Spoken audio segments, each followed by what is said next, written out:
Education for All.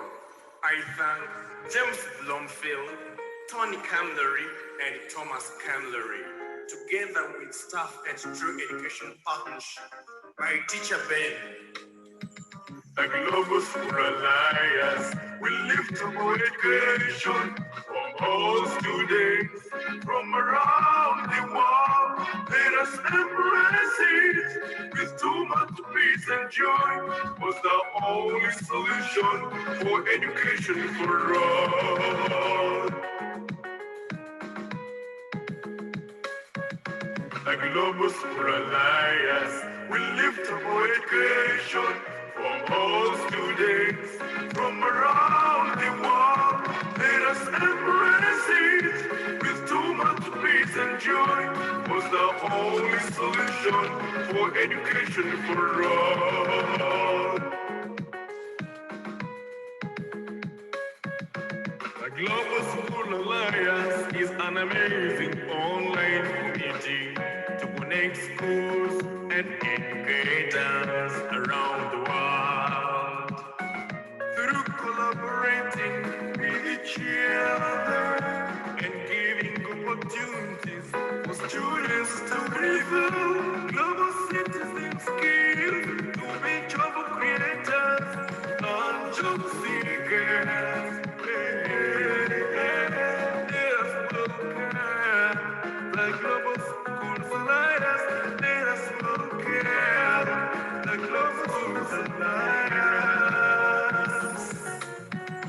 The Global School Alliance will lift up education for all students from around the world. Let us embrace it with too much peace and joy, was the only solution for education for all.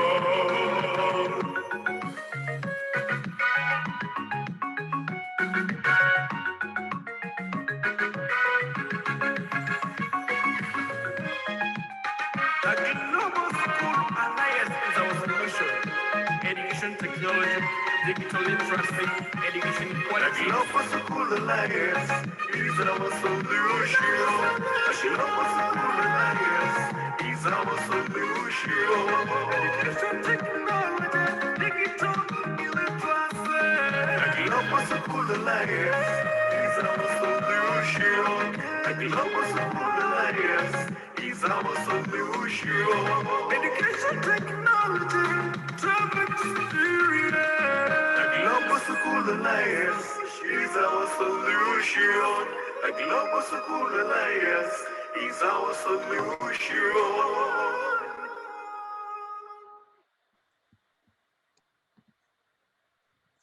Thank you, James. That was amazing, wasn't it? So I hope everybody enjoyed that. I'm going to share my screen again, and welcome everybody. That was, I mean, it's so toe tapping, isn't it? That's an amazing anthem created for us by teacher Ben and David in Uganda, and it was awesome. So welcome. I'm really excited about today as well, because it's going to be an awesome, really amazing conference. The main theme is about student voice, empowering students, but we're also going to tell you all about the platform and how we've developed it and officially launch it for all you new people. So welcome everybody. We've also got some amazing speakers I can't wait to introduce you to. Okay, so going through the agenda, those of you who are part of the Global School Alliance, fantastic to see you again. And those who haven't joined us yet, I just wanted to explain a bit about the Global School Alliance, as in it's a fantastic online community that you need to be part of, basically. The aim is to unite teachers and schools around the world with the common goal, obviously, of improving outcomes for students, creating global citizens that can actually participate in the world and contribute by sharing our cultures with each other, sharing, teaching ideas and experiences around the world, which is one great thing that's come out of the pandemic. It's definitely connected us all. So the Global School Alliance is now an online platform, as well as a Facebook page and a website to join. And our plan is to obviously use the platform as a place where teachers and students can get together to have the conferences like this, to do joint projects, to have virtual partnerships, eventually leading to trips to visit each other, which we can't wait to start travel again. But basically providing those facilities that everyone can connect and raise the level of global education around the world. the schools can join as members, and if you do join as a school member, it would be quite handy if you could actually have a school email address too. Ambassadors are aimed at the teachers, so teachers can join as an ambassador or a school. And obviously, if you leave the school, you can keep taking membership with you, and obviously the school won't leave their membership if teachers change and that sort of thing.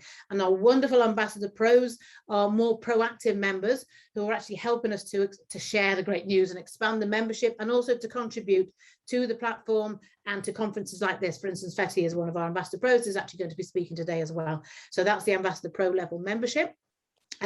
We have amazing events and great things to participate in. So if I share the next sort of month coming, we've got a new conference actually on next Wednesday on the 6th. Is we've a partnership with the International Schools magazine, and that's all going to be about engaging parents, really, how a school can help engage parents to participate in the learning, which I think is a very important partnership we should all have. So that should be one not to miss. Some great speakers on that too.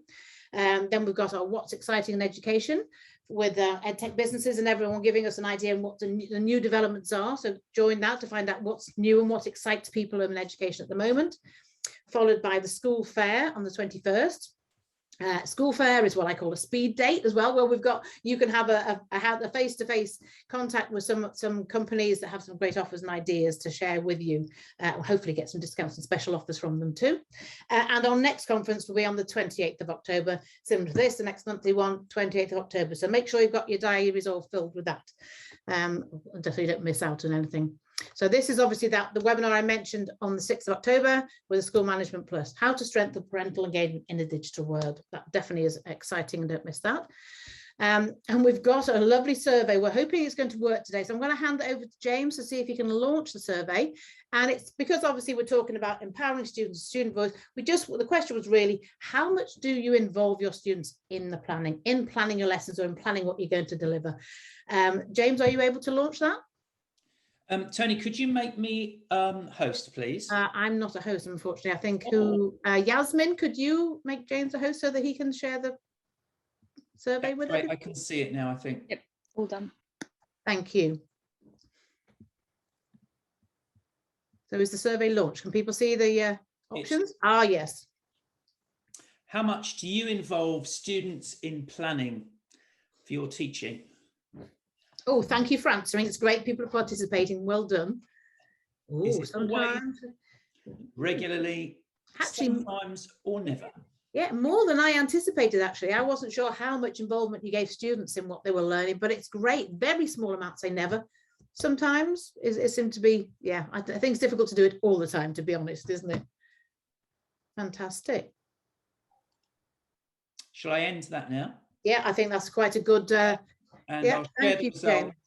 Yeah, so the results are sometimes is the biggest one. 53% of everyone who took part in the survey regularly and always is still pretty high up there. It's quite a lot of percentage of students involving students in their learning. I think that's another thing that's actually developed a bit from through our through the new learning and the lockdowns.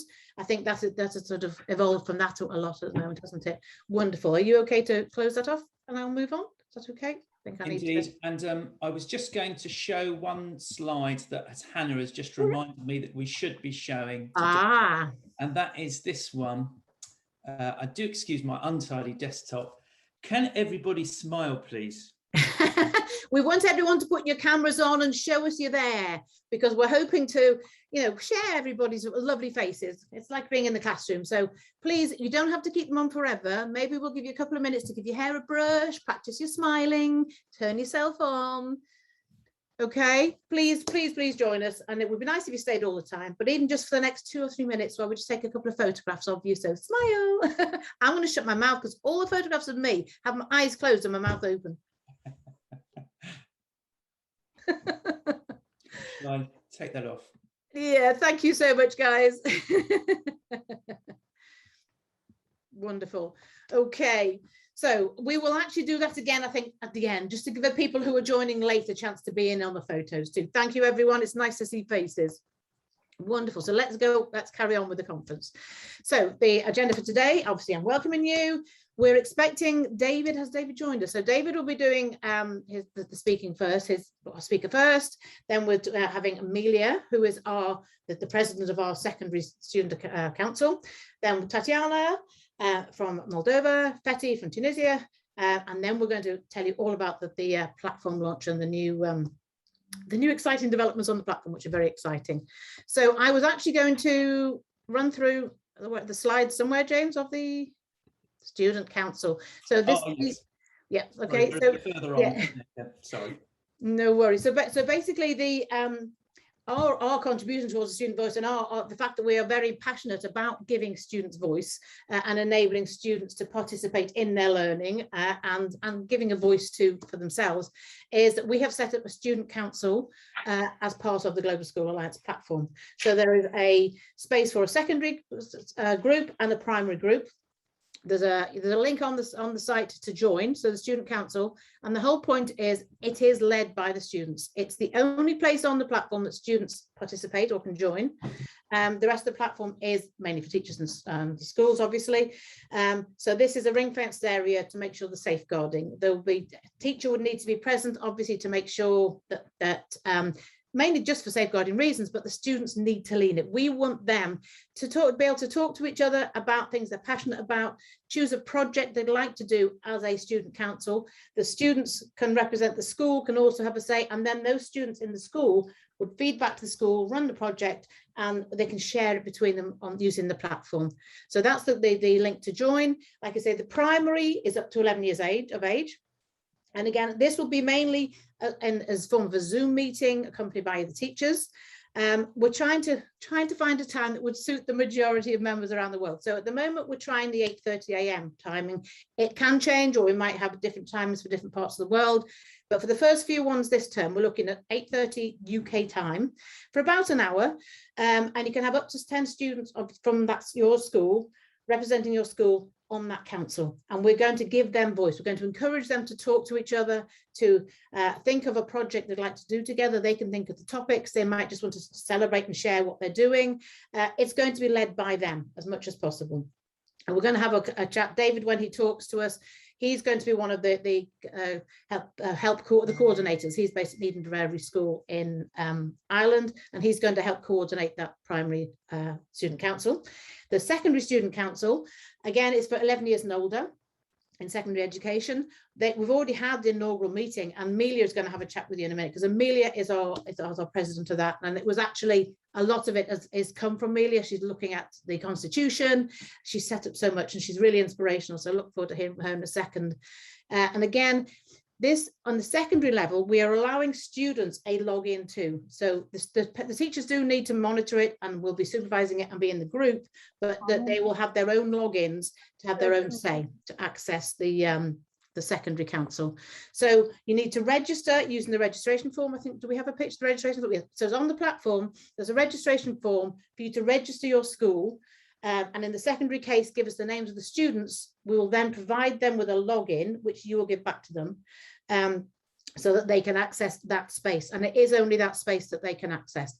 But it's going to be really exciting to see what they can come up with, what they can develop, and how they're going to use this space. We're going to encourage them, but I think there's going to be some really exciting things. And I'm hoping that David is there, so he will be able to give us his input about the theme for today and the primary council. So David, are you with us? You might need to unmute. I can't see if you're there, sorry. Yes, can you hear me okay? Oh, hi David, fantastic. If I stop sharing, are you okay to share the screen? I'm sharing. Well, yes, sorry, James is sharing for you. I beg your pardon. Brilliant. Thanks very much, James. Thank you. Welcome, David. Thank you very much. Thank you for the intro, Tony, and it's a pleasure to be here to talk with you all. As Tony's already said, my name is David. I teach in a primary school called Edenderry Primary School, which is based in Northern Ireland. It's sort of almost halfway between Dublin and Belfast, but on the northern side of the border. I've been teaching there about 20 years in the UK, and obviously from my accent you'll pick up that originally from New Zealand, so I've taught in New Zealand for about 10 years as well. Passionate about education, and especially the international aspect of education. And today really I just want to go through, I won't be talking too long, but to look at how, share maybe the model that we would use at Eden Dairy Primary School. So if we could go to the next slide there, please. And maybe even the next one as well, please. Thank you. So at Eden Dairy Primary School, we like to have the students involved as much as we can. And the programs listed there that we do utilise with student leadership and giving the students a voice. You can see the student council would be the one that's most far-reaching, because we have all classes vote for representatives by their peers, and they would meet once a week or once every 2 weeks.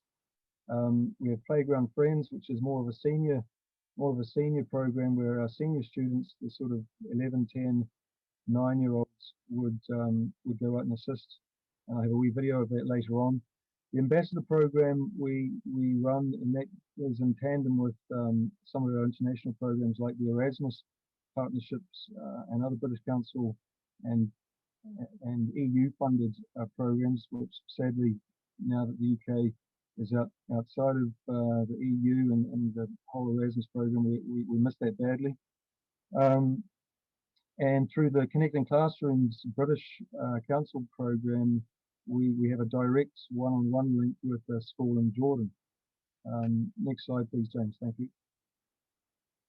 So in terms of our school, I like to call this the big picture. On the left, we sort of have a graphic that models how students are involved in multifaceted parts of the program. And on the right, hopefully you can see that, I've linked it into aspects of the Northern Ireland curriculum with regard to what we're hoping to achieve with our students. So with regard to the Northern Ireland curriculum, we are specifically looking at them being good citizens, having a cultural understanding. If you're aware of the history of Northern Ireland, that's particularly important for us. And I think the aspect of internationalism in our school certainly opens up what traditionally would be a fairly us and them sort of an attitude, if you're aware of the history here in this part of the country. So the ethical awareness, media awareness, and the sustainable developments of the environment, they're all great things that we try to engender into our students. The second part down there, the attitudes and dispositions that we try to embed in our students. The leadership obviously is central to a lot of these programs, but within that, when we're dealing with other cultures and cultures that we connect to overseas, but also increasingly the cultures that are coming to our school. Again, traditionally, Northern Ireland would have a very limited sort of mixture of cultures, and that's why I think maybe, or definitely, the movement of people coming into the UK was actually a very good thing for Northern Ireland. I know that, without getting too political, there were parts of maybe mainland UK where they seemed to think there was maybe too many migrants coming in, but for Northern Ireland in particular, the fact that we had more cultures, it broadened and opened up our eyes to more than what was a little bit of tunnel vision, I think, in terms of our history. So that was an important part. And you can read down there the various assessments for learning strategies that would be common to most teachers throughout all curricular areas, and so too with the thinking skills. So essentially, once if I focus more so in this talk just on our school counsellors and giving student a voice, the circle time part of maybe every class having a circle time, or sometimes called a courtroom, or just a general meeting, aspects and interests that come up from the children are reported back to the council that meets, and then the council would discuss aspects that would try to improve a particular aspect of the school or the programs in the school. So we very much give the students a lead role in their school, and that ownership of having a say in the development of their school. This particular part that we're on here, the International Student Council, we look at specifically one of our partnerships with UNRWA, through UNRWA, we have a partnership with the Nathif Boys number 2 school in Amman in Jordan, which we've enjoyed for 5 or 6 years. One of the programs, James, if we go to the next slide, please. One of the programs we were very fortunate enough to share some of our leadership programs with each other. So in terms of our school, we had our students council come up with a couple of initiatives. One was the pastoral bands, which hopefully if we watch this little video, you'll see the children explain it in their own words, and then we'll just have a wee look at this. Thanks, James.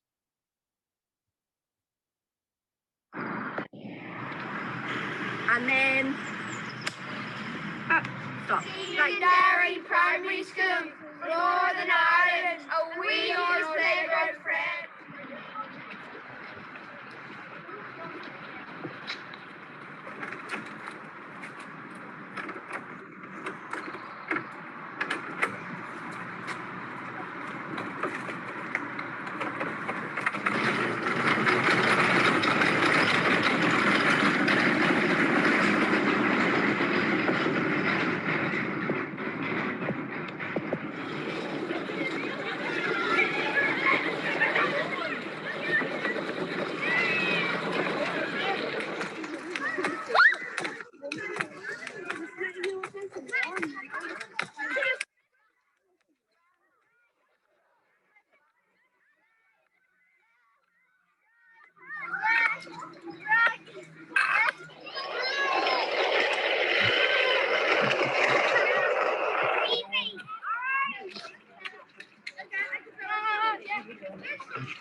That's good, Melina.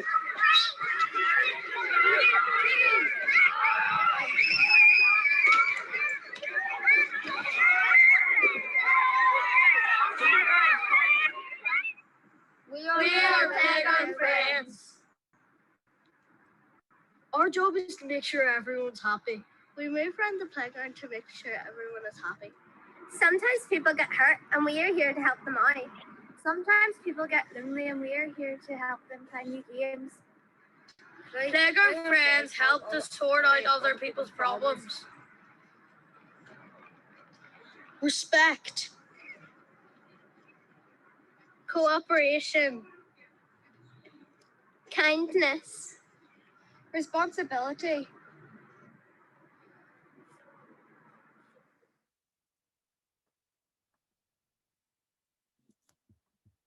Thanks, James.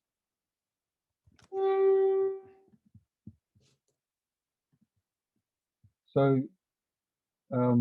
within that video you saw towards the end, especially the pastoral bands, that was a sort of initiative that the school council were very proud of, and as a school we're very proud of, because the 4 key words that the students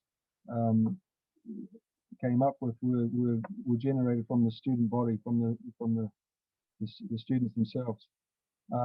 And within relation to the international aspect of the school council, what we then did with our partners in Nathif is that we took and exchanged ideas in student leadership. So if we move to the next slide, please, James. I was fortunate enough to, through the Connecting Classrooms program, go out to Amman, and you can see in the picture there on the left, or my left, I'm sitting around the table with the teachers and the boys who are on the student council, and through interpretation we talked about how they ran their school, many different aspects of their school, and exchanged and compared, which is exactly really what we're looking to do with the International School Council, even at the primary level, looking at learning from each other, gaining new ideas. So we took the pastoral band idea and we took some of our school caps and we shared them with the Nathif students, they very much liked that, and they adapted it to their own needs as well. So they actually, as you can see, they didn't just limit it to the outside play area, but they, within classes, they utilized people as ambassadors and tutors, and they were highlighted by either a cap and the pastoral band. Just to go back to the pastoral band, how we used it in our school, we sort of used it as a reward system as well, linked in with points. And you'll see they're different colors. One of the great wee ideas that one of the students came up with, who I think did jiu-jitsu or karate, was that they linked it with the colors of the belts. So there was a hierarchy of colors, with, I think, blue's the base color, and once you had three blue bands received from either a teacher or one of the student leaders or an ambassador, were able to give them away as well. You would move up to the yellow, and then once you had three of the yellows, you moved up to the green, and then so on up to red, and the final one being black, the top one. So there was they bought into this, and again, because of the ownership of the idea coming and being generated from the student body themselves, it makes it all that more powerful. So we took that out there, as I say, and any partnership's a two-way street. So if we go to the next slide, please, James. In reciprocation, we brought back to Eden Dairy Primary School, Thief had a flip day, and the concept behind that was very popular with our students. Essentially, the teachers became students, and the students became teachers for a day. Now, there's a lot of planning involved in that, in terms of just as there is in teaching, preparing what lessons were going to be led by which students. For the younger classes, they may have led not the whole day, but maybe just for 5 or 10 minutes or a short lesson. But certainly with our more senior students, they were able to lead. They could lead for half a day, no problem, or a team of teachers working together to lead the teaching. The middle picture, we extended it out to it's our office, where we have a bursar and secretaries, and so we had students on the telephones all day, and they were answering telephone calls themselves, and when people were asking for maybe the proper secretary, and that they stayed on the phone. And of course the principal, we had a principal for the day as well, and she shadowed the principal and did all the work and answered phones and sort of introduced the day. So it was very, very popular, and since doing that, we have continued it on an annual basis, and it's very, very popular. So it was a great idea that we received from the students in the Thief, and we'd like to think that we helped each other out, which is really what we're sort of aiming at. If we go to the next picture, please, James. In terms of student voice, I think it has to be visible. So apart from student bands, and maybe as you saw the playground friends, we have boards around the school, so physically we can see, or people can see who the students are on the council. We also have an online aspect, so we sort of involve a kid blog program where on a weekly or maybe a fortnightly basis, the councillors can, almost like reporters, report on. We try to focus on the good things, what we're achieving as a student body, and sometimes that will be outside of the school in the community. So if something happens, if someone gains recognition or an award or achievement, we make sure that it's celebrated in the school through either the blog or maybe visibly in assemblies, which again would be student-led, or the likes of these billboards. So it's important that it's visible as well. The next slide, please. I thought I'd pop this on too. This is the most recent project we did with Nathif, Global Happiness, and this time we had Mohammed come and join us in Northern Ireland. So he came to the UK, and he was able to bring 2 students through a little bit of fundraising and things, which was fantastic. And in the right-hand picture, you'll see some students from our school. It's probably quite hard to see, but we constructed happiness booklets, and I've actually got one. I can see me, but I've got one right here. And the concept of this was that each student in each school constructed, within the council, constructed and designed a single page, a single leaf of the book. And the premise was simply asking the reader to think of 3 things that made them happy. So, for example, it could be 3 ice cream flavors, or it could be 3 pieces of music, or 3 online games, or 3 sports. And the bottom part of the page was a graphic, sort of, I guess, adopting the concept of mindfulness, where if you color something in, you're sort of focusing on that. So, for example, name your 3 favorite football teams.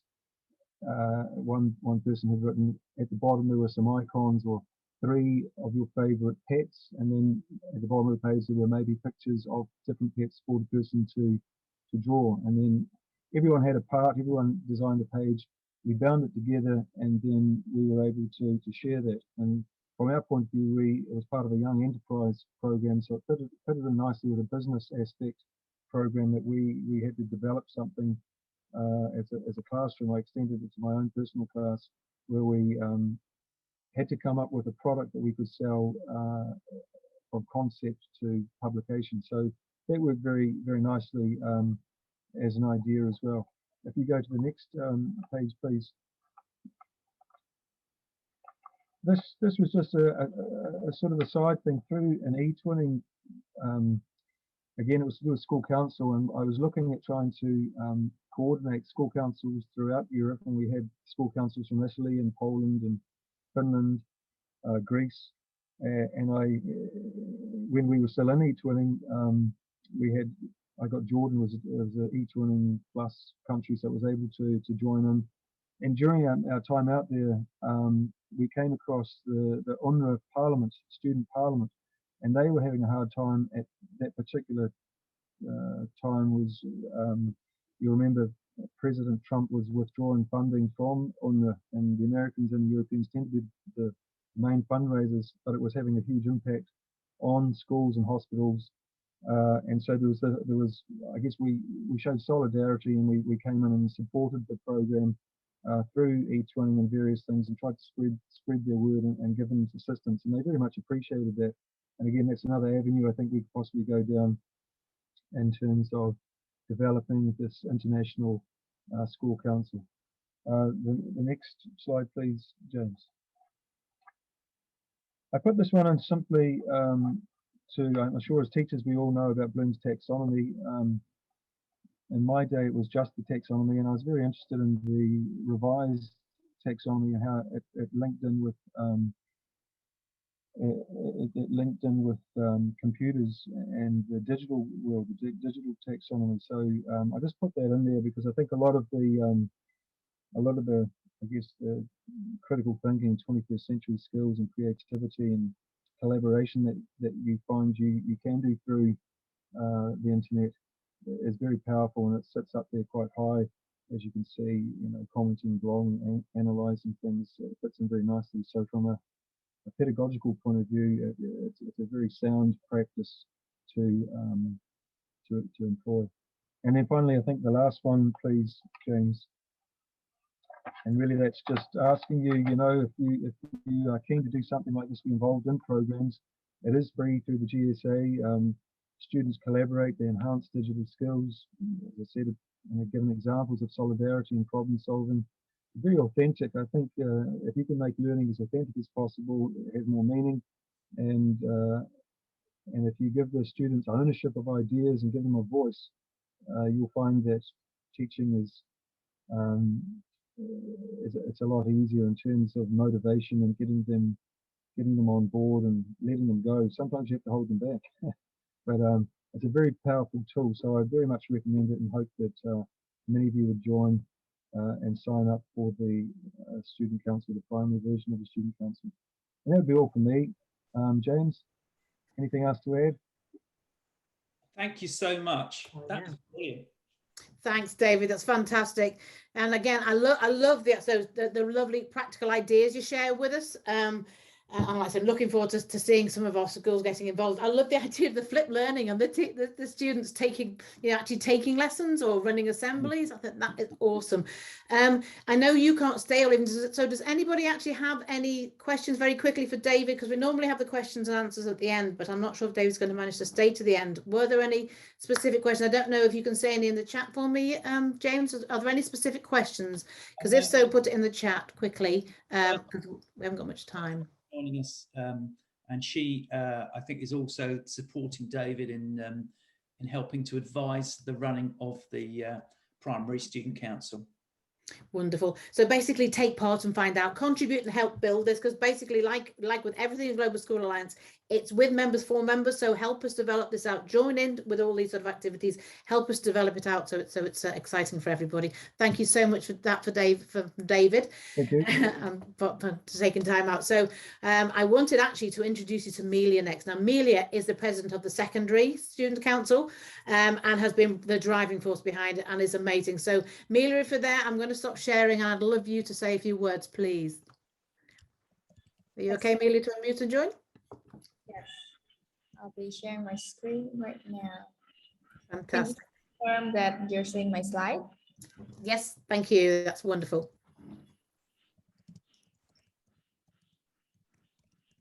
Hi again, everyone. So welcome to my presentation. So to start off, I'd like to introduce myself first. My name is Melia Mang, an 11th grader at the Liger Leadership Academy in Phnom Penh, Cambodia. I am also the first president of the Global School Alliance Student Council, which is a virtual council led by students for students, with the sole purpose of empowering students to have a voice and contribute to making positive changes on the world. Therefore, I am thrilled and beyond grateful to be here talking about empowering students, especially from a student's perspective. So without further ado, we'll begin the presentation.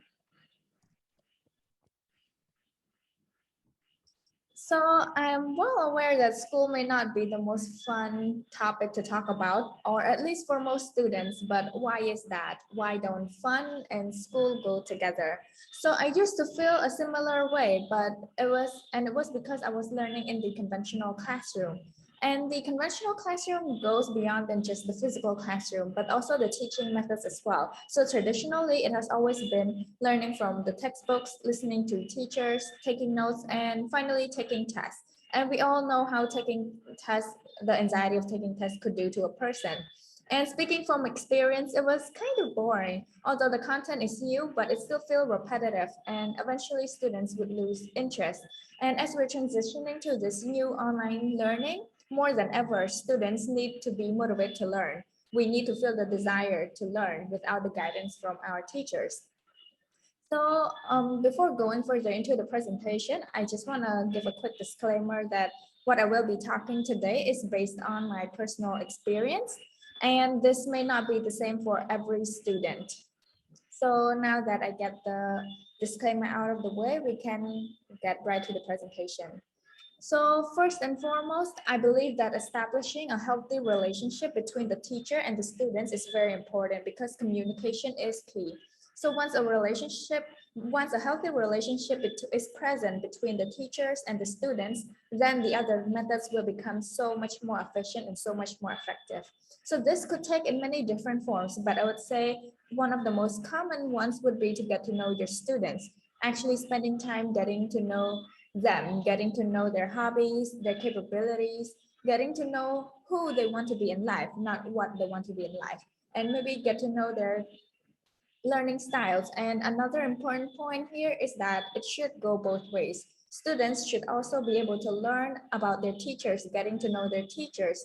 And yes, I understand that this may be time consuming, but I believe that it is worth it. So some examples of ways teachers can get to know their students could be as simple as asking what the students did on the weekends, or if it's on a Friday, then maybe asking what they plan to do on the weekends, if it's near a holiday, then maybe asking them what they're going to do on the holidays with their families, for example.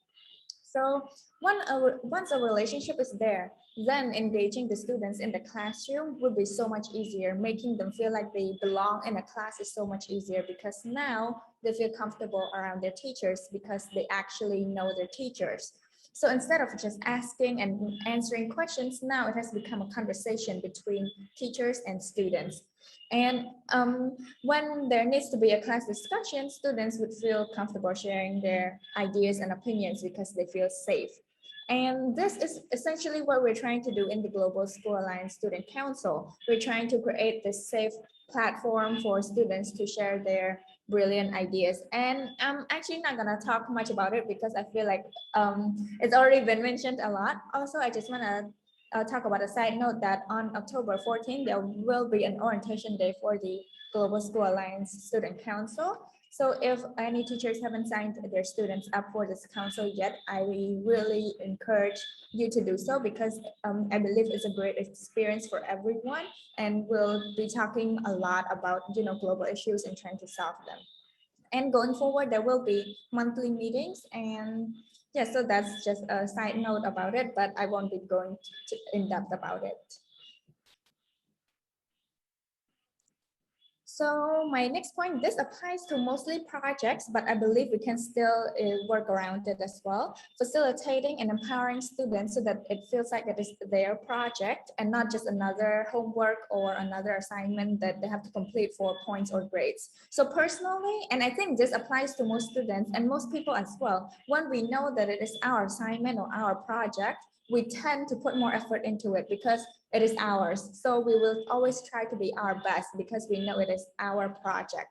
And more importantly though, we get the freedom. So I'm not saying that let the students run wild and not give them any instructions, but give them some freedom to some extent where they can choose what to do with their project, while also achieving the end goal of the project, of course. So this is kind of a win-win scenario for the students and the teachers. Teachers will be able to convey the message, the knowledge to their students where this project's outcome, while the student will also be able to receive it while also having fun and ownership of the project.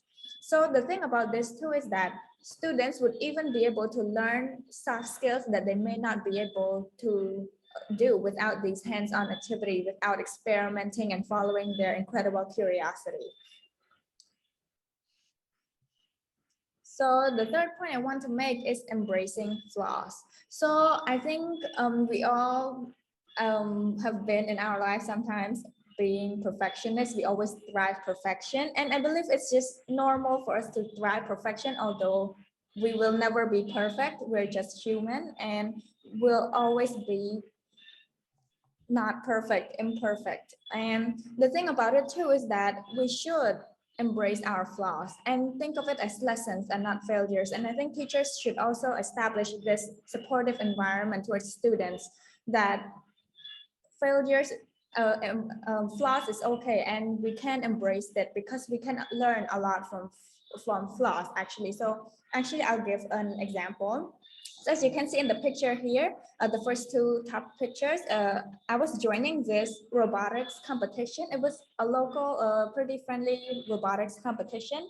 But the thing is, I have zero background on robotics. I have zero experience with coding at all. I don't know what it is, but I just give it a try anyways. And of course, I make a lot of mistakes during the competition. But the thing about it too, because I have a very supportive friend, so also about embracing flaws, you should always surround yourself with supportive friends, supportive teammates. So because then you feed off their positivity. And because I have so many, I have such supportive friends and teachers as well, then I got to learn a lot from the competition because of the mistakes I made, because now I know not to do this because this is wrong. So now I'm embracing that. I'm taking that as a lesson, and now I know not to make that same mistake again.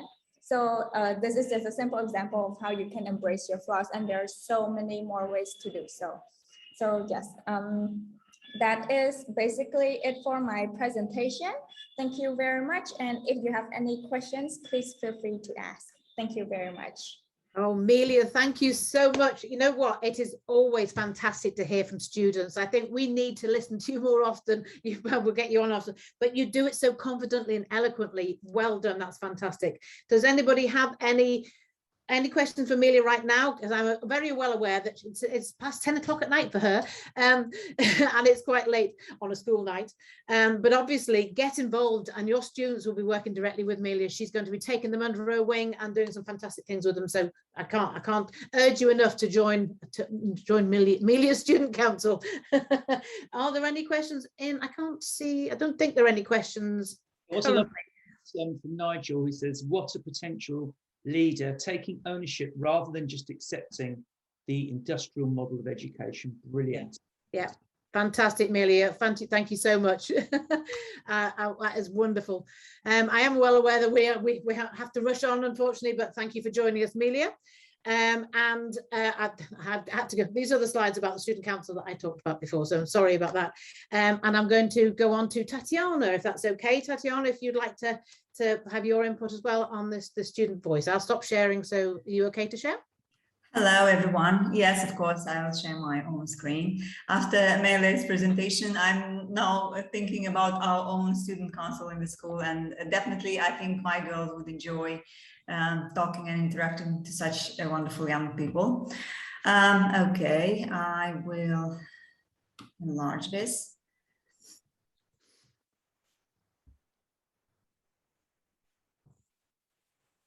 Can you confirm that you see my screen? Yeah, that's great. Thank you. Okay, so I'm Tatiana Popa. I'm an English and Global Perspectives teacher at Heritage International School. I'm an ambassador for Global School Alliance, for eTwinning, for Climate Action Project, and many other wonderful things that happen in education. This is why I'm happy to be here today and to share what we do in order to empower our own students. And this is one of the nicest things that I do in education all the time. So I found a wonderful quote by Timothy Pina saying that empower children's lives and they will be able to change the world. And I'm not saying this in vain, because in the picture you can see one of my students presenting the North Carolina project to the US ambassador 2 years ago. So we had 5 minutes to share what we are doing in our project with North Carolina. And the ambassador decided to ask students not only about that project, but what other things you do in your school. So, and when my students started telling about the SDGs and all the wonderful things we do, so I think he didn't want to go after the 5 minutes. It was impressive, and definitely he understood that good things happen in our school as in other schools around the world. Our Founders Lectures is a program that is running already for the 3rd year. So yesterday we had the launch of the 3rd series, and this time we had as guests the Deputy Chief of Mission from the British Embassy, with the Communications Officer and the Chevening Scholar who just returned from the United Kingdom doing her research. And in the pictures, you can see how my students are asking questions. And of course, in the pandemic, we can't invite all our students in the library. So the guests had to have a live session with them on the screen. And at the end, 2 students physically joined and asked lots of questions. And they really enjoyed about being able to interact with people. But I just want to say that not only I feel proud that my students are smart, I think other people notice that as well. And the Founders Lectures is a very enriching program, allowing my students to get face-to-face and ask questions different people from a different corner of the world. For example, last year we had Jan Royal, the principal of the Somerville College in Oxford. We had ambassadors, we had the head of the United Nations, we had different heads of organizations, and finally we also had former students. Some of my former students that shared their path in life, how they got to have studies abroad, how they got jobs, and everything that is of interest to the young people. So these young people really love being in contact with, our young people really love being in contact with people from outside our school community and being able to find out the connection between real life, real jobs, and what we do in the school. And of course, if we speak about empowering students, I'm really proud to share about the work of our student council. They do lots of nice activities. They get elected every year. They apply, they reapply, they form different committees and organize events and promote things and so on. In the pictures, you can see our last day, the celebration, which was, of course, online. So from different, all the classrooms looking in the screen and sharing. So some students that are members of the student council were all here together showing what they organized. And we are part of different movements to support young people around the world. And here is an example of my students supporting a youth organization called URD in Wales. So every May they launch a message of peace into the world, and they invite young people all around the world to join that movement. So you can see some examples of my students recording videos, taking pictures and sharing solidarity together. And of course, we have different guests at our lessons. So I chose an example from a lesson in my colleague Larissa's class, when she invited the ambassador of Latvia, who is also a parent in our school, to discuss. They were discussing jobs. So the teacher decided that the best way to learn about jobs, drawbacks and benefits and so on, especially for young children, is to have some live person to interview, to ask questions of their interest. It was a wonderful experience for them as well. We also allow our students, the volunteers, to design weekly assemblies for primary and for gymnasium. And here you can see in the pictures how they recorded an assembly about foods around the world. Here in the corner, you can see two students speaking the recording. Because it's the pandemic, we can't get them all together. So we pre-record sessions and send to all teachers to share. And of course, my students represented in the summer, despite the fact that they were already on vacation, the most active students in the student council represented our country and our school in collaboration with the school in Coventry, the UK City of Culture 2021. And of course, they spoke about the activities in the school, got lots of questions and asked, they were doing a research about discrimination. So they were asking the students in the British school about this aspect. So it was a very interesting session for them. And last year, it was the first time in Moldova that we joined this project, but Climate Action Project was really a successful project in our school. So you can see that I was one of the 6 teachers selected to go live on the conference day, on the last day. So I had the chance to have 5 students speak live in front of 2 million people. So I decided to involve 6. So to give a shorter time, but to involve more. So they got to present their findings and what we did in this project. And not only this, but they also had the chance to ask the experts from NASA, Rick Davis, about their plans in the organization, what they want to do in the future regarding Mars and the space and so on. So I think this is how we offer our students a voice, and they remember such moments from school. The usual things, the usual lessons just go out of their memory, but this is what they, it might be considered even effective. It changes their perception about life and everything that happens. So we always tend to connect the lessons to the real life. So, for example, in my Global Perspectives class, students did research about vaccinations, and you know, this is one of the most debatable topic at the moment. So one team decided to investigate the polio impact on societies and how the vaccines changed the attitude towards this disease. And not only here they stopped, but they also collected a donation. They found a site for collecting donations for polio disease, and they collected money in their neighborhoods. So this is another good example. And of course, they always take initiative when it comes to school events. For example, for the 1st of September, because I invited at the end of summer some students to get ready for a webinar together. Our director decided to ask them if they want to help in getting the school prepared for the first day. And you can see here in the corner how they were decorating the stairs around the school outside. And on the day of the event, the most appreciated thing by all the parents watching from outside the gates, no one was let in, was the student council members were collecting the young kids and taking them by hand and showing them where to go. Because some of them had new teachers, some were new to the school and so on. So it was a really good moment. And speaking about the webinar, at the end of August, I was invited to have a webinar on sustainability. And of course, I didn't want a one-man show, so I invited some guests over there. Besides the British ambassador, I also decided to get some of my students involved in this. So they had their own speeches. You can see in the pictures how they were talking to the audience. And it was a moment of pride for them having what to share, and at the same time showing the world, I show the world that what I do is not just words, but it's actually the result is shown in my students, and they're always volunteering to do things, and I'm happy about it.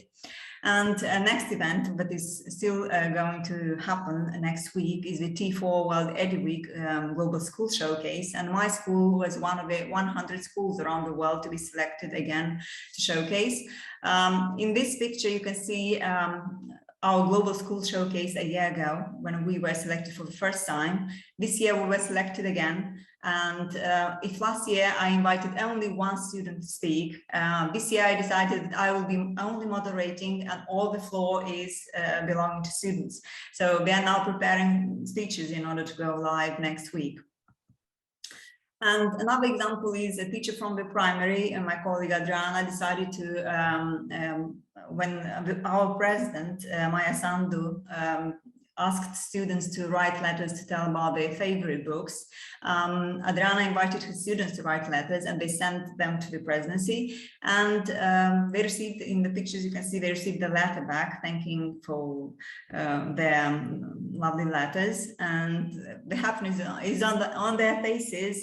And this is how we get students to be involved in society more and in the larger community. And these are the moments that they feel their voice is heard. It's not just the four walls of the classroom. Another example is how we invite different speakers at our lessons, or how we get involved in events that happen outside of their classroom. And here is, I got an invitation to participate in a live event on Facebook with the US ambassador, Mr. Hogan, to celebrate the Black History Month. And in the second picture, you can see my students writing in the chat messages to the ambassador and receiving responses live. So they were so pleased that the ambassador is reading and responding to their messages.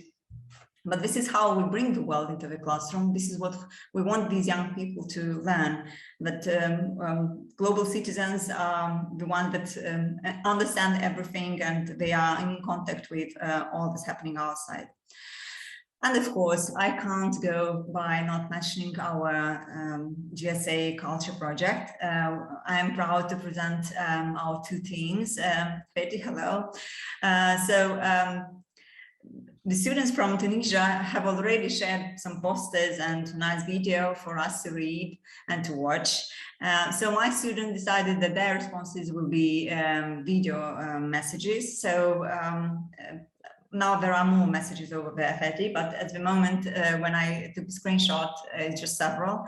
So you should be waiting for some more in the coming days. But we're really happy to be part of this project because this is the first time ever we work with Tunisia. And it is a new experience for us as well. So, and what is next for the students? I'm really happy that Nalia presented today because my focus was on the student council from the GSA, and I definitely will apply for my students because I have really active students and they would love to be involved in this. So another example would be how my students get to share their voices, their impressions of things in different projects. This is a project about books, it's books about times. It is still running, and they were presenting book reviews in the video format to the partners in the project. We had a project with North Carolina 2 years ago, and my students made some video messages as well, and we received some lovely messages back saying that they love our messages so much. And of course, not only that, but we had many video conferences with our partners, and you will not guess how many questions from the usual days of their school life appeared. And young people are young people everywhere in the world. So they loved this experience a lot of having to interact with different corners of the world. Another pride for our students was to have, in this spring, I found out that the UN in Moldova are organizing competition to select the most active students to be part of the UN Youth Advisory Board. And one of my students, Loredana, won, and she's now part of this board. So she's happily consulting or sharing her ideas. She's a very smart girl, and I'm proud of her. And speaking about our student council at the school, as you can see what's coming next, I invited today my students to be part of a survey from the OECD about the future of education and what they want to see in their school curriculum. Another student of mine recorded not only one, several, they recorded messages for the COP26 world leaders that will take place next month in Glasgow. So the videos are all on Twitter. I'm not going to present it now, it's a long time. But they have 15 seconds to share about one SDG, why they consider it important and what they want their message to be heard there at the conference.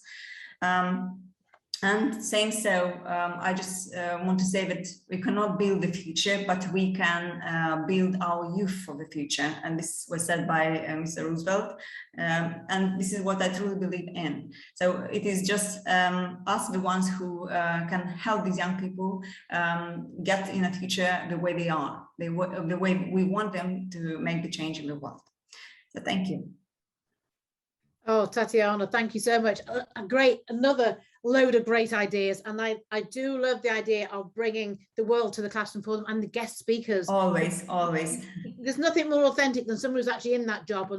But how do you get people like the ambassador for America? And do you just ask, I suppose? Well, Tony, it's that simple. You just have to knock on the doors and people will open. Yes, I just ask and they accept our invitations. Fantastic. If you don't ask, you don't get, I guess. Wonderful. Does anyone have any specific questions for Tatiana before we move on? I think it's all just saying thank you at the moment. So if you're okay to hang around in case we do get some in there, that would be fantastic. Thank you so much, thank Tatiana. you. Thank you. Wonderful. Thank you. Okay, so I say, what can I say? Amazing speakers, and we have another amazing one to join us, who is actually working with Tatiana at the moment. And Fethi is also one of our country leaders now because he is so active and so helpful. So Fethi, if you're there, are you okay to share your screen? I will stop. Okay, hi everyone. I think James is going to do it for me, and then I'm going to speak. But first, I want to say that a student agency, it stems from teachers agency. That means if you have teachers with agency, so we'll have students with agency, okay? So this is the first point. So I'm waiting, James, to share my presentation. I'm just finding your presentation. Thank you, Fethi. If you could just talk for a few seconds more. Okay. So when I heard about this topic, so I had loads of samples and examples.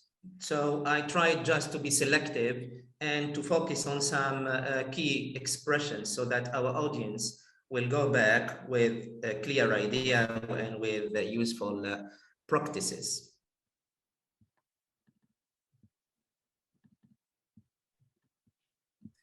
And for the presentation, I'm going to start with testimonial of our learners. So I'm going to give them voice before me. I think children never fail to amaze us actually in how confident and what they can come up with. We don't give them enough credit for what they're capable of doing. As I say, you need to give them as much opportunity as possible. Yeah. Wonderful. So James, are you okay with the presentation? Yeah, sure. Fethi, did you want me to show it for you? Yeah. I'll just share the screen now.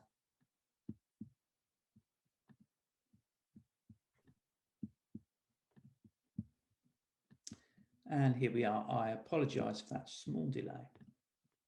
All right, so we go to the second slide. So this is me. So for the last time I said, so there is no static, that means bio. And just after this, the last time, so you appointed me as country leader, and this is another step.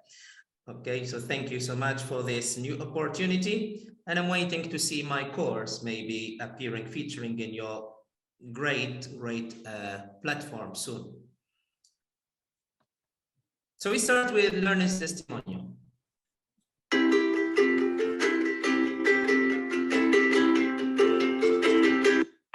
We are encouraged to be ourselves. I mean, we express our needs and we can suggest activities.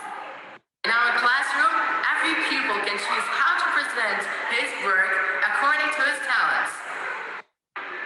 We can compare our cultures, we analyze, we give solutions, we invent, we are active learners. The school achievement not only makes me proud of myself, my classmates, and my professor, but also enhances my belief that if you believe in something, you can reach it. With our mindset and creativity and other personal capacities, we can achieve great things.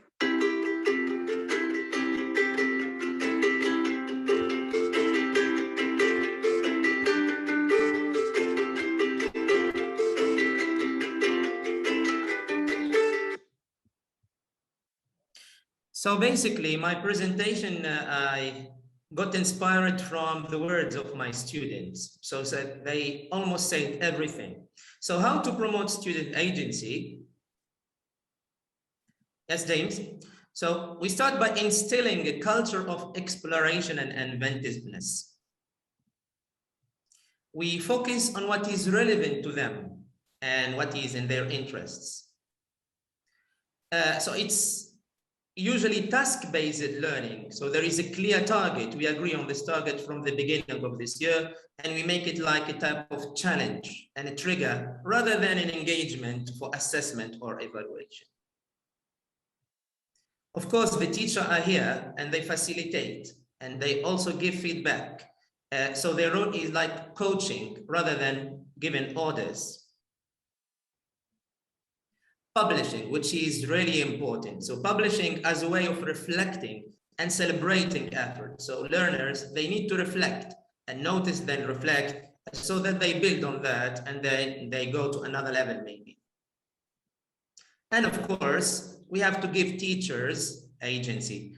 So this is almost everything about how to promote student agency. Let's have a look at some samples now. So practically speaking now, how can we translate this into practice? So we need a tangible learning, that means real learning. Project-based learning is really useful. And that's why it's used now in international collaboration, and it proves that it's a very effective approach to learning. Also, we have CLIL, which is content and language integrated learning. That means learner, they will experience things and they will learn items related to that field. So they learn from that. For example, we have a bio garden in the school and we learn from it. Then we have to provide motivators or triggers. A motivational framework. For example, we have the international collaboration, which seems to be maybe the best now way to trigger, that means the creativity of the learners. Example, we have the culture project with our Global School Alliance. And then we have to design a creative teaching aids like templates, which should be purposeful and a good learning environment. Here you can speak about the classroom itself, which is behind me, if you can see. And we can speak also about the relationship between teacher and his student. This is also related to the environment. Then we have to celebrate what our learners are doing, or they celebrate it by themselves. Yes, James? How we celebrate? So we celebrate by publishing contributions in and out the classroom.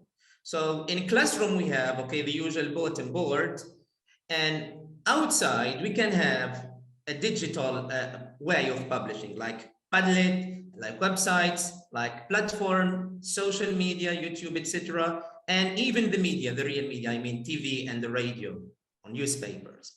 And then you get your learner recognitions, like getting awards, like accreditations, new titles, like thought leaders, etc., and leading roles, like, for example, a school which is a facilitator school, as we are doing now, and the climate change action project. Our school is a facilitator school this year. And of course, playing an ambassadorial role again. And then we have to instill a culture, which is not easy. So instilling a culture comes last. So we have to consider learnerpreneurship. And this is maybe out of the school. So learnerpreneurship, which is a new item, maybe a new term, like the agency. So means that so behind the classroom, so they can learn other things. And this is via school forums and events like training, like volunteering. And we have to work on long-term educational projects and targets, both locally and globally. And of course, we have to build sustainable partnerships with the schools and educational organizations, like your organization, like the British Council, like, for example, the Economist Foundation of Education. So can we move to the next? So these are some samples. So I tried to be selective because we have loads and loads. We have years now of expertise in this field. So I couldn't find, okay, so to put them all together. So we just tried to select some. So we are working, for example, on a challenging and motivating project, which is how to make a sustainable school in general. So it's an eco school. I see many schools are trying to do this. And I said, why not our school in Tunisia and North Africa? So we can do it, even with ideas, even with suggestions.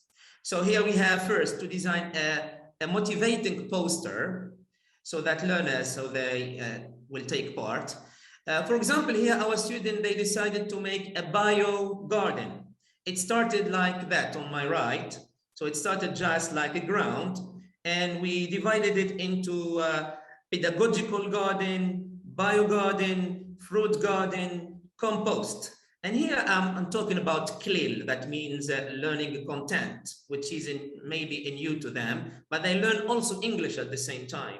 And this is real learning. So after 1 year, so the school garden on the left, it becomes a nice one. And this is the work of students themselves. So here they feel they made a change. So this place was maybe forgotten. It's at the back of the school, and with the work of students, so they made a change. We even have an olive tree for our partner in the UK, St. Mary Primary Academy. So we have an olive tree for Colette here, and Colette, she has one oak tree for us in her country. So we move to the next. Okay, here I'm going to talk about using purposeful templates, which is very, very important and facilitates the job of the teacher, and it facilitates the whole project. So the importance of international exchange here. So some organization like yours, like the British Council, so they provide resources with templates. And I always appreciate the type of templates they do, because they trigger the motivation of the learner. And as you can see here, we have some example from the platform, our platform in GSA. And here we have, for example, introducing yourself and asking questions. And then we created our templates. And here, of course, okay, the popular postcard now, culture postcard. And then we have here another template from our partner, from Colette. So she sent us this template, and it's about climate change project. Another thing which is very important, which is learnerpreneurship. Okay, learnerpreneurship means, again, learning other things behind, after the classes. For example, here we invite speakers, so they will, from associations or from organizations, so they will teach our learners, for example, communication, listening, which is an important thing. So many youngsters, so they don't know how to listen. And even adults, they don't know how to listen. So we teach them how to listen from a young age so that they will later lead a positive communication. We give them also the opportunity to work in teams. If you can see here from the right, so they are using spaghetti to make like a pyramid. And then here we teach them how to work together in teams. Of course, we give them the opportunity to speak. So we have forums. For example, the last forum was about school bullying. And here we wanted this as a start because this is the beginning of the year and you want to teach them how to build a good relationship with each other first so that to reduce bullying. Of course, we have other organizations, like here we have the Red Cross, which came and teach them how to do first aid and emergency.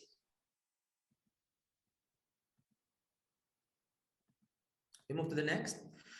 Publishing now, which is really important. So here it's at the back of our classroom, and as you can see, here we have we have lots of stuff, and I think we are going to remove some, replace them with this year, because this year looks promising with Tatiana and with your project with GSA, with Connecting Classroom, with the Burnett Music Club, with the British Council. So we are really busy, and maybe our bulletin board is going to be full this year.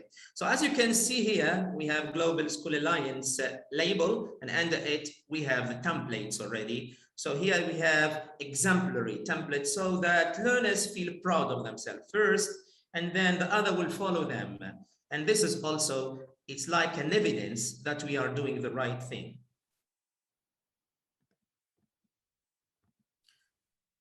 Publishing can be with another way. That means we give our learner the opportunity to feature in on the social media and on the radio.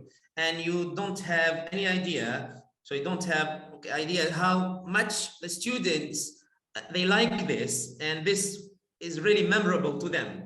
So as you can see, here we have, it's a famous radio station in Tunisia, and another one here. So our pupils, so we accompany them to speak about what we are doing internationally and locally. And then again, here we have platforms, which are really important. And again, so the credit goes to an organization like yours, which is giving us an opportunity to publish what we are doing. Maybe in the past, we are just doing things. We keep them in the classroom. We just see them, or just our partner sees them. But now we can have the opportunity to be seen by a bigger number of people all around the world.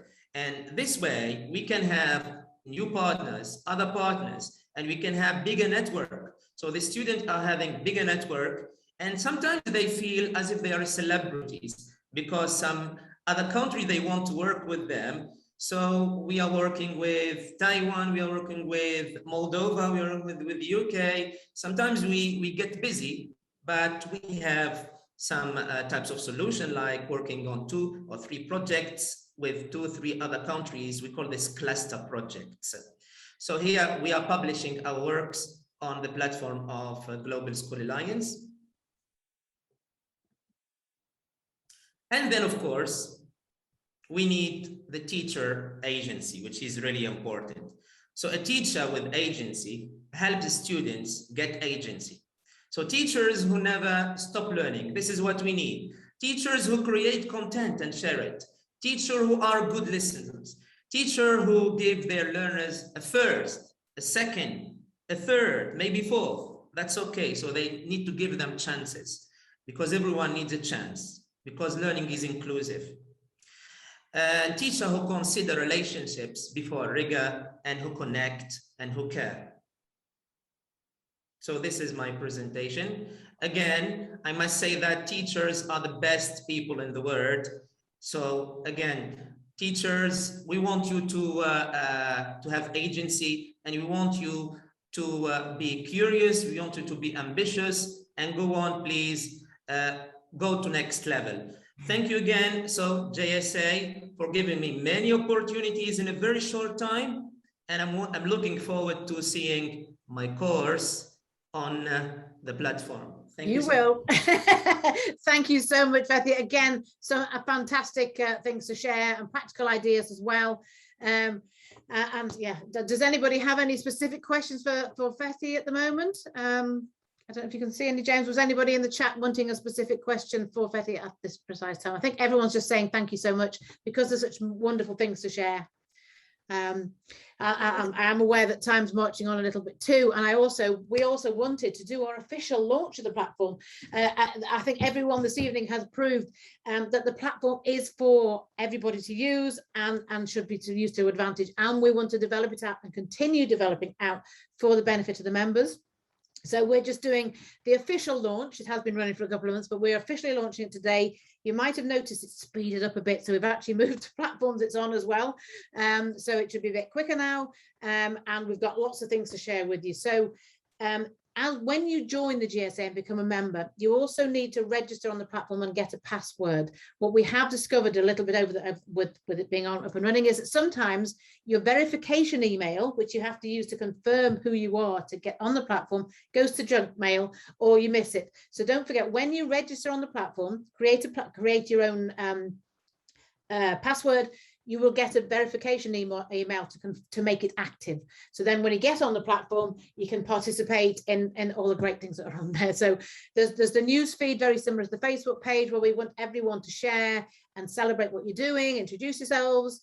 There's the groups page, there's the online courses. So basically get on board and explore, basically enjoy what's on the platform. So our official launch, we've got the various, this is this PowerPoint has confused me because this is new. So obviously, as Fethi and Tatiana have mentioned, I've got a global culture project, which I am launching at the moment to use as an example of how to use the platform for projects. So there are areas where you can do it yourself, but this is an idea of how we can support and help you develop it. Because I think to begin with, it's nice to have the introduction and someone to support you with that connections so that you can run with it when you're ready. So we're here for that support. So the Global Culture Project is a pilot project at the moment. We've only got 20 partners groups in there because that's about all I could help at one time. I will run this for about 3 times, once a term. So I'll do it again in the spring for some more schools to try it out. It's just a very introductory project with a template where there's a profile for pupils to introduce themselves and to ask questions to each other. It'll end up with a final review where there's live engagement between the two classes, and already the amazing partnerships that are formed on there have got some fantastic work coming through. Like I said, mine was just a guide idea, but the things that are being shared is fantastic, and we're going to share the ideas that people are doing on there and show you how to run a project and how to develop it further. So that's what the current Global Culture Project is. That's on the groups page. We've got, like there's also been mentioned, the cultural postcard, which is where we're asking schools to fill in. There's a template, as Fethi pointed out, a nice template for you to fill in. That's on a separate group as well, where we'd like you to obviously share a logo about your school, share what you're proud of about your culture. We've got some amazing examples already up there, which you can all have a look at. And we're probably going to have a feature postcard for each month for our newsletters and on our conferences. And hopefully we can maybe get that school to actually introduce it, but we'll feature a culture every month to try and highlight all the amazing cultures and amazing postcards that are being created on there. So like I say, everything's more live now. We want people, there's more sort of help pages on there. So we're going to get people, I think you should be able to see basically getting started on the platform. So if you're confused about how to do anything, or you just want a bit of advice, there's actually automated questions and answers on there, how to get started and how to find a virtual partner, how to write a blog. We want you to contribute. The online courses, again, Fethi says we have got some in-house ones we've created and how to do things. We'll be getting some other external contributors to do that. So there's great online courses for training you can get involved in. But as personally, you'll have a dashboard of your own where you can do your own blogs, share your blogs with other people, which is great to look at, share resources with everybody. Just get involved, really. I think that's the point. But we're trying to make more and more interactive opportunities for you. We're looking at doing more competitions in the future, getting more people involved. I don't know where I'm going with the next slide. Again, the coach postcard. I'm just going to do the slides. That's the template of the coach postcard. And my global culture project. I'm sorry, the slides have confused me a little bit because they've all gone out of order. Obviously, the VIP package is what I'm demonstrating in the global project, but we can do that if you are looking for a specific partnership or specific thing. We can help you find a partner. If you can't find one on the platform, we can do more active research for you because we obviously have all the membership lists and that sort of thing. So I think James has been very active in setting all this up. So he's probably better, especially on the IT side, to explain a bit more. So James, would you like to do some more explanations? Certainly. Thank you very much, Tony. So I was just going to share with you, this is the Find a Virtual Partner School. And it's very simple to use. And the whole idea is that you find the virtual partner group. And inside that, there is a place where you can create a new partnership request. And the idea of that is that you can just write down the type of school you're looking for, maybe the region of the school you're looking for, the type of project you're looking for. And that's your advertising billboard, if you like. And then other schools can come and browse the school adverts. If there's one they like, then they can click on create. You'll see at the bottom of the screen currently, Stephanie has published French-speaking partner schools for the UK. If someone was interested in that, they could click on that. Stephanie would be able to look at the school, and if it's the type of school she's looking for, can accept. And once she accepts, then automatically a group is created on the platform for the two schools, and automatic emails are sent to both schools to say that they've been partnered. It's a bit like a dating agency, but it works really well and it's there for you to use. And now, Fethi mentioned the online courses. We're really pleased with this because it opens up such an exciting opportunity. We will be publishing courses, and you'll see here the first 3 courses that have been published: the Global Capital course that I've put together, and then these 2 other courses, Ambassador Pro course that Tony's put together, as well as the Bronze Award course that Tony's also put together. And these are a brilliant way of working at your own pace. You can follow the course through. I'm going to show you an example of the Global Capital course.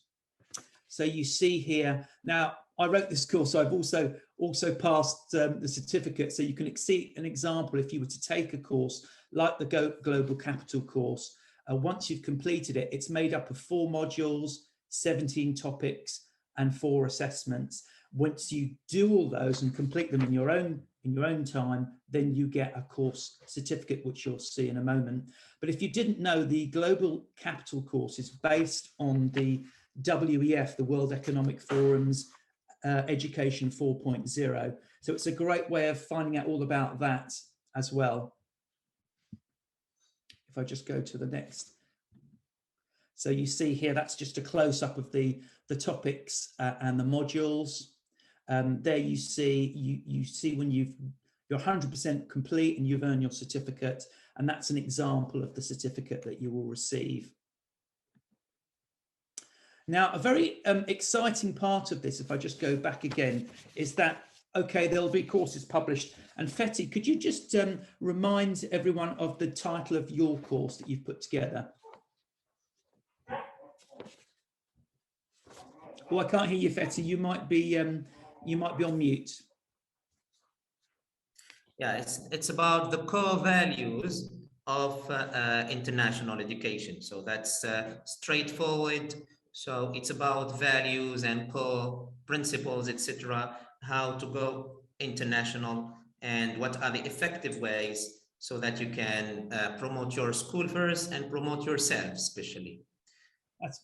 Fantastic. And at the heart of what we're doing is we believe that students and teachers are at the core of it, that continuous professional development, or CPD, lays the foundation for raising standards. So that's why we think these courses will be useful by member schools throughout the GSA. But as Fethi has already in the process of creating his course, that will be available later this week or early next week, so other members can publish courses. So if you think that you would like to share your passions and your insights, then you can apply to create a course, and you can become a certified digital educator and publish what you believe is important to raise standards, what you're an expert in, what your specialism is in, and what you're inspired by, because that will inspire other people. So again, there will be a link on the website for you. If you're interested in creating your own course for other members, then there'll be an opportunity for you to do so. The other thing I was going to mention is we've got Zoom on the platform now. It's in some of the groups, not all of the groups. It's in all of Tony's virtual partnership groups. We've also added it to the Ambassador Pro group. But this is just to give you a flavour. Once it's actually installed, you have to have a Zoom account of your own to take full advantage of this. But the Zoom link will appear on the menu at the top of the screen. And then it's much the same as using Zoom. If you have your own account, you're able to create a meeting, and you can give it a title, you can give it a description, you can send out automated notifications when the meetings are going to start. You can also record the meetings. It's really important if you're taking part in an international project to have the assets, have the evidence that you've taken part. And if you're applying for funding, for example, this is a really useful thing. So any Zoom recordings that you have with your partner schools, you can record, and they will help to provide you with evidence for your research, for your courses, but also for any financial backing that you might be looking for. And I think that is all of the things that I wanted to mention. So I've got the smile, we're taking a photo again. Anyone here, if you could turn your cameras on, our colleagues in the background would love to take a photo, another screenshot with everyone's photo in. And Tony, I'm going to hand back to you. Thank you very much. Thanks, James. Yes, and I hope we're all smiling. So we're all going to be seen on the on the cameras as have been taken. And like I said, I need to shut my mouth and smile. Right, I'm hoping we've had all the nice photographs taken. And like I said, that is actually the platform at the moment. Please go on and contribute and explore and enjoy. And like I say, if there are things on there you think would be nice for other people to take part in, let us know. We're happy to develop things out with you. Again, so I say there's now the new things are things like CPD. There's the group within the group. What's great about the groups is that they are, when you set up your partnership group, it's a private group between you two. So you can upload your resources, you can have private conversations in there. I know lots of areas sometimes it's quite difficult to connect with, you know, through other platforms because of the Wi-Fi connection. So this platform should be a nice, good place to store things, to communicate, collaborate, and create some amazing projects. And please share with everybody else. So if you've got something fantastic you're doing, put it in the feed so other people can see too, because it's always great. What I love working with teachers is how creative and inspirational you are and how great you are at sharing and supporting each other. So share it to inspire other people. Again, like I say, our inspirations with our lovely anthem that we've got now, I think we'll probably sort of lead out now. But is there anybody who would like to say anything? Do we have any questions? Does anybody want to interact or put something in the chat? Or I can't actually see the chat now, I'm sharing my screen, but is there anything in the chat? James, do you think that anybody would like to share before we say goodbye for me? Yeah, some great comments, and as well from our presenters as well. Thank you so much, all our wonderful speakers. Yes, I can't thank you enough. Like I say, I think there've been some great practical ideas, which is what people find really useful on here. And like I said, this is recorded, it's going live too, but it's recorded. So this is also going to be saved on the platform along with all the previous ones so that anybody can refer to them at any time. And we'll keep building these up. The next one, what is the topic of the next one, James? Can we remember? I should know. music and the arts, I think. Yeah, I think it's about using music in the curriculum, which was going to be great. And I know people have already started showing that. Adele has shared some amazing Tunisian music to his partner schools today at St. Bede's. So yes, that's going to be a great one for the next one. So we're also always looking for members to speak and participate in the conference with us, to share your ideas. If you want to be a speaker on one of these, if you want to contribute with blogs or the courses, please join with us, if you know what I mean. So does anybody, if nobody wants to say anything, we'll say thank you so much for joining us. Just one thing, maybe. There is a question, sorry. Yassine, did you have your hand up, Yassine? Okay. You have to unmute if you want to say anything. Does anybody else want to say anything? Yes, just something before we go. So I just want to say that we are representing a whole community of teachers in our countries. So if we are doing well, that means it's not just us who we are doing well in our countries. In Tunisia, for example, we have a huge number of teachers who have a teachers agency and who are doing really a great job. And I wish that most of them, they take the initiative and they come to speak here to show what they are doing. Really. The same, I think it's for Tatiana. She has behind her a big number of teachers who are doing well in Moldova. Absolutely right, Teddy. Absolutely. Yeah. So we say to them, you are the best people again. Okay. Thank you, Betty. Thank you for that. I want to thank for the invitation. And just want to see that I see a lot of colleagues from other countries, from my own country, and it is a pleasure to meet you all at a global conference. So thank you for the invitation and for the opportunity and for all you do in the Global School Alliance for Educators and Children. Thank you both. Like I said, they are both great examples of building your own country up. So other people, we've got a huge, East African contingency as well. So anybody out there who wants to help develop the networks within your own country, please go ahead and get other people on. We have Estonians, we have some amazing people in the Philippines, please, and great Indian contact, Bangladesh, Pakistan. I can't name the 104 different countries that are represented in the Global School Alliance at the moment. So please, expand your network, get more people on board to share this great experience. And thank you very much for joining us this evening. So are we all okay? Does anybody else want to say anything? Other than that, James, would you like to play us out with our anthem? Because it's just so uplifting. Thanks again, everybody.